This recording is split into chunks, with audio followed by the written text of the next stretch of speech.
Hello guys, আসসালামু আলাইকুম। মেহেদি medicine corner থেকে আপনাদেরকে স্বাগতম। আজকে আপনাদের সামনে কথা বলবো ক্যালকোরাল ডিএক্স ট্যাবলেট নিয়ে। ক্যালকোরাল ডিএক্স ট্যাবলেট কোন কোন রোগের ক্ষেত্রে ব্যবহার করা হয় সেই সম্পর্কে বিস্তারিত জানতে আমার ইউটিউব চ্যানেলটি এখনও যারা সাবস্ক্রাইব করা নাই খুব দ্রুত সাবস্ক্রাইব করুন।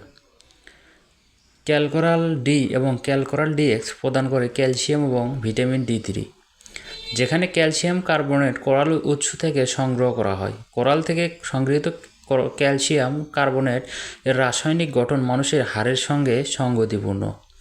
ভিটামিন ডি3 পরিপাকতন্ত্রে ক্যালসিয়ামের শোষণে ব্যাপক সহায়তা করে এবং শরীরে ক্যালসিয়ামের ভারসাম্য রক্ষা করে। যেসব ক্ষেত্রে নির্দেশনা দিয়ে থাকে এই ক্যালকোরাল ডিএক্স।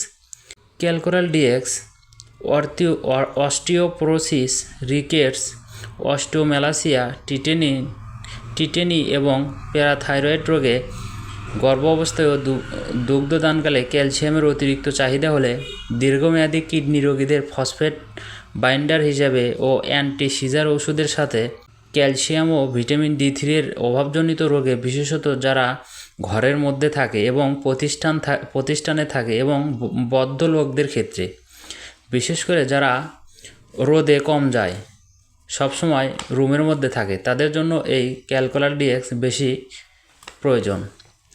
মাত্রা ও প্রয়োগবিধি: প্রতিদিন 2টি ট্যাবলেট, সাধারণত সকালে ও রাতে 1টি করে ট্যাবলেট পর্যাপ্ত পানির সাথে অথবা চিকিৎসকের পরামর্শ অনুযায়ী সেবন করতে হবে। পার্শ্ব প্রতিক্রিয়া: অতি সাধারণ পার্শ্ব প্রতিক্রিয়াগুলো হচ্ছে পেট ফাঁপা, বমি ভাব, গ্যাস্ট্রিক ব্যথা, ডায়রিয়া, চামড়ার ফুসকুড়ি ইত্যাদি হতে পারে।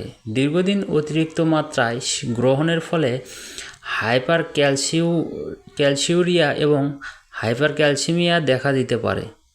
সতর্কতা: মৃদু হাইপার ক্যালসিউরিয়া রোগীদের ক্ষেত্রে এই ওষুধের মাত্রা সতর্কভাবে কমিয়ে নিতে হবে। মৃদু থেকে মাঝারি মূত্র হ্রাস ও দীর্ঘদিন ব্যবহারে প্লাজমা এবং সিরাম ও ক্যালসিয়ামের মাত্রা পরিমাপ করতে হবে। যে সকল রোগীর ক্ষেত্রে কিডনির পাথর সৃষ্টির ইতিহাস আছে, সেসব ক্ষেত্রে মূত্রের মাধ্যমে নির্গত ক্যালসিয়ামের মাত্রা পরিমাণ করতে হবে যাতে হাইপার ক্যালসিউরিয়া না হয়। বিশেষ রোগীদের ক্ষেত্রে ব্যবহার: গর্ভাবস্থায় ও স্তন্যদানকালে ব্যবহার। গর্ভাবস্থায় স্তন্যদানকালে ক্যালসিয়াম ও ভিটামিন ডি3 এর অতিরিক্ত চাহিদা থাকে। গর্ভাবস্থায় ও দুগ্ধদানকালে কোরাল ডি অথবা ক্যালকোরাল ডিএক্স চিকিৎসকের পরামর্শ অনুযায়ী ব্যবহার করা যাবে। ফার্মাসিউটিক্যাল সতর্কতা: আলো থেকে দূরে 30 ডিগ্রি সেলসিয়াস তাপমাত্রার নিচে শুষ্ক স্থানে রাখুন। সকল ঔষধ শিশুদের নাগালের বাইরে রাখুন।